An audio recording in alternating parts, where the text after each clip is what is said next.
బియ్యం పెట్టి విద్యార్థులకు హాస్టళ్లలో నాణ్యమైన భోజనం పెట్టాలా, స్కూళ్లలో నాణ్యమైన భోజనం పెట్టాలని చెప్పి అప్పటిదాకా దొడ్డు బియ్యంతో ఉన్న మరి మంచి పరిస్థితి ఉండేది కాదు ఆనాడు కాంగ్రెస్ ప్రభుత్వంలో. దాన్ని తొలగించి సన్న బియ్యం విద్యార్థులకు మంచి భోజనం అందించాలి, నాణ్యమైన భోజనం అని చెప్పి ఒక స్కీమ్ తీసుకొచ్చినాం. వీళ్ళు రాగానే కాంగ్రెస్ వాళ్ళు ఆ స్కీమ్ను స్కామ్ చేసినారు. ఏం చేసినారు? మధ్యాహ్న భోజన పథకానికి 2,20,000 మెట్రిక్ టన్నుల సన్న బియ్యం కావాలి. దానికోసం ఏం చేసినారంటే మీకు వివరంగా చెప్తాను. గురుకులాల్లో, అంగన్వాడీల్లో, స్కూళ్ళల్లో మధ్యాహ్న భోజనం పథకం కోసం జనరల్గా మరి మనం సన్న బియ్యం ప్రొవైడ్ చేస్తాం. వీటన్నిటి కోసం అని చెప్పి 2,20,000 టన్నుల సన్న బియ్యం కావాలని చెప్పి పౌర సరఫరాల శాఖ టెండర్ పిలిచింది. మళ్ళీ గ్లోబల్ టెండర్, మళ్ళీ సేమ్ మ్యాజిక్.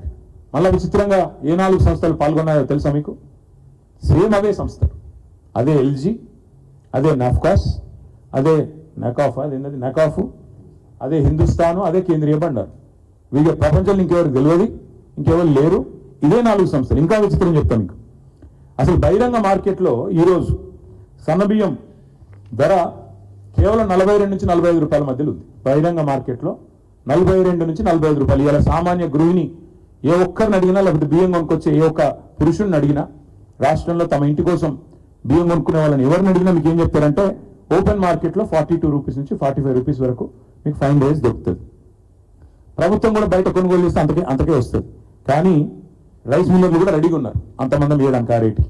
కానీ బహిరంగ మార్కెట్ను పక్కకు పెట్టి, బయట కొనుగోలు చేసే అవకాశం పక్కకు పెట్టి, మిల్లర్లు ఇవ్వడానుకుంటే కూడా రెడీగా ఉంటే దాన్ని పక్కకు పెట్టి టెండర్ పిలిచారు. మళ్ళీ అదే 4 సంస్థలు కొటేషన్లు కూడా ఎంత బాగా చేసుకున్నారంటే ప్లానింగ్ 57 రూపాయలు ఒక ఆయన, మిగతా ముగ్గురు కూడబలుకొని 56 రూపాయలు 90 పైసలు.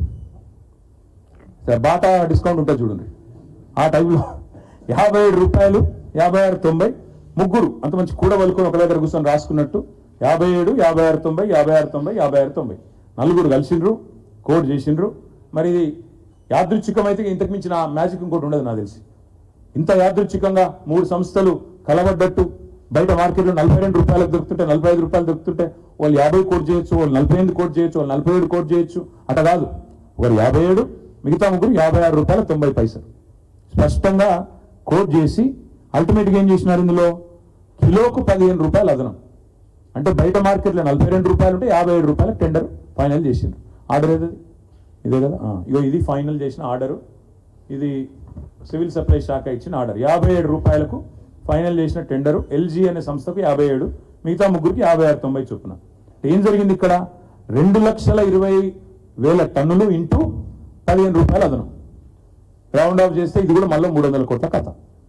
అంటే అందులో 700 నుంచి 750 కోట్లు, ఇందులో ఒక 300 కోట్లు. అంటే ఎంత మొత్తం కలిపి 1,100 కోట్ల కుంభకోణం.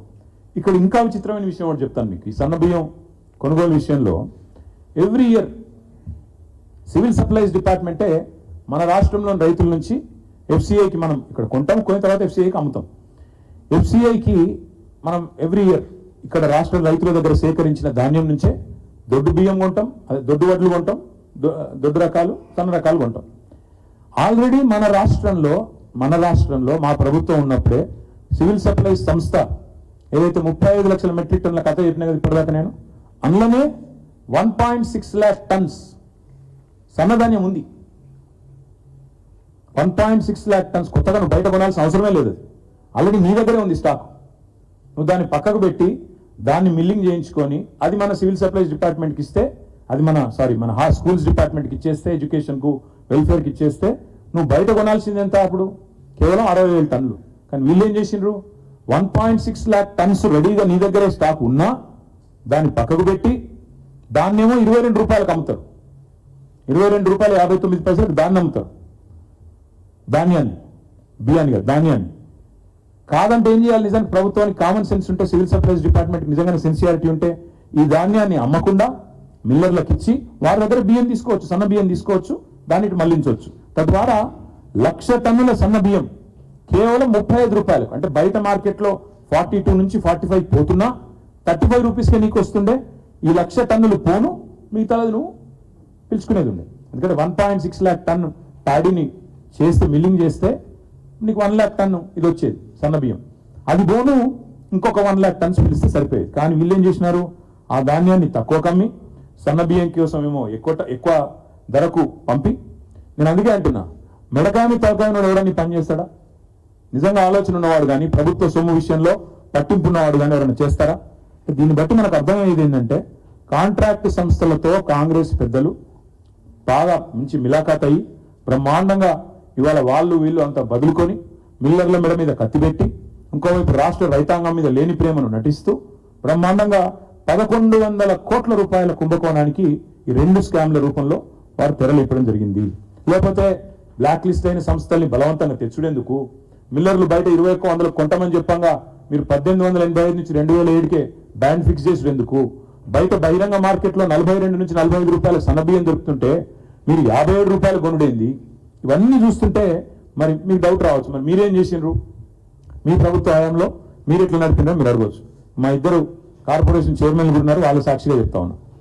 పేద విద్యార్థులకు సన్నబియ్యంతో కడుపు నింపే కార్యక్రమాన్ని మేము తీసుకొచ్చినాక ఏం చేసినాం, మేము ఆనాడు పౌర సరఫరాల శాఖ మీద ఆర్థిక భారం పడకుండా బీఆర్ఎస్ సర్కార్ ఆనాడు చర్యలు తీసుకుంది. ఏం చేసేది, మేము ప్రభుత్వం కొనుగోలు చేసిన ధాన్యంలోనే మేము సన్నధాన్యాన్ని సిఎంఆర్ కింద ఎఫ్సిఐకి ఇవ్వకుండా రాష్ట్ర కోటా కింద మేము వాడుకొని దాన్ని మళ్ళీ స్కూళ్ళకి, వెల్ఫేర్ డిపార్ట్మెంట్స్కి ఇప్పుడు నేను చెప్పినట్టు తక్కువ ధరకి ఇచ్చేది. ఆ బియ్యాన్ని గురుకులాలకు, ఇతర సంస్థలకు మేము ఇచ్చేది. ఒకవేళ